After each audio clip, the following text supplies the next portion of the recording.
जय श्री राम दोस्तों। निषाद राजगुप्त श्रृंगवेरपुर के आदिवासी राजा थे जो बचपन में महर्षि वशिष्ठ के आश्रम में भगवान राम और उनके भाइयों के साथ ही पड़े थे।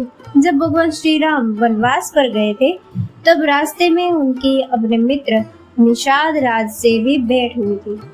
इसके बाद प्रभु गंगा पार करके चित्रकूट के लिए निकल गए थे। भरत राम के छोटे भाई वह माता कैकेयी के पुत्र थे। उनकी माता के द्वारा ही सब षड्यंत्र रचा गया था, जिस कारण भगवान श्री राम को 14 वर्षों का कठोर वनवास मिला था। जब भरत को अपने अयोध्या आगमन के पश्चात सब घटना का पता चला तो वे अपने भाई श्री राम को लेने के लिए चित्रकूट निकल पड़े।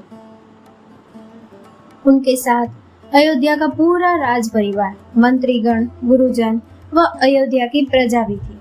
जब भरत अपनी सेना के साथ श्रृंगवेरपुर नगरी की सीमा पर पहुंचे तो श्रृंगवेरपुर के सैनिकों ने यह सूचना जाकर राजा गुह को दी।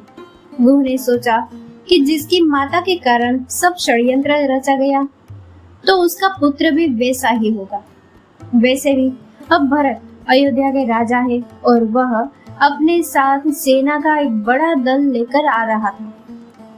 निषाद राज के अनुसार भरत ने सेना सहित श्री राम और लक्ष्मण को वन में ही मारने का निश्चय किया ताकि किसी भी प्रकार के विद्रोह को दबाया जा सके। यह सोचकर निषाद राज ने अपनी नगरी में ढोल पिटवा दिया और सभी को अयोध्या की सेना से लड़ने के लिए तैयार होने को कहा। जब निषाद राज सभी को लड़ने के लिए तैयार कर रहे थे, उसी समय एक नगरवासी ने पहले उन्हें भरत से बातचीत करने को कहा ताकि उनके यहाँ आने का असली उद्देश्य जाना जा सके।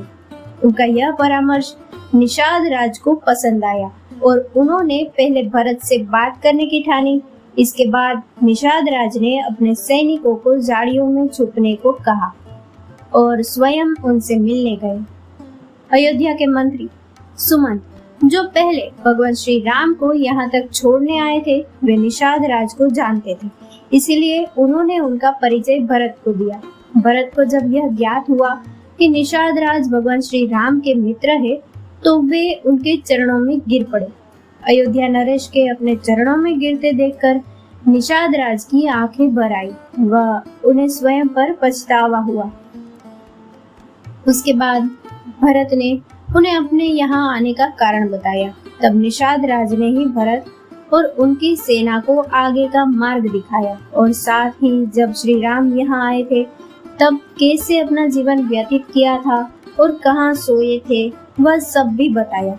भरत यह सुनकर बहुत भावुक हो गए थे। वह उन्होंने आगे का मार्ग भगवान श्री राम के भांति नंगे पैदल पार करने का निर्णय किया था। इसके बाद निषाद राज भरत और उनकी पूरी सेना को चित्रकूट तक लेकर गए थे। दोस्तों, इस कथा को लाइक, शेयर और हमारे चैनल को सब्सक्राइब करना ना भूले। जय श्री राम।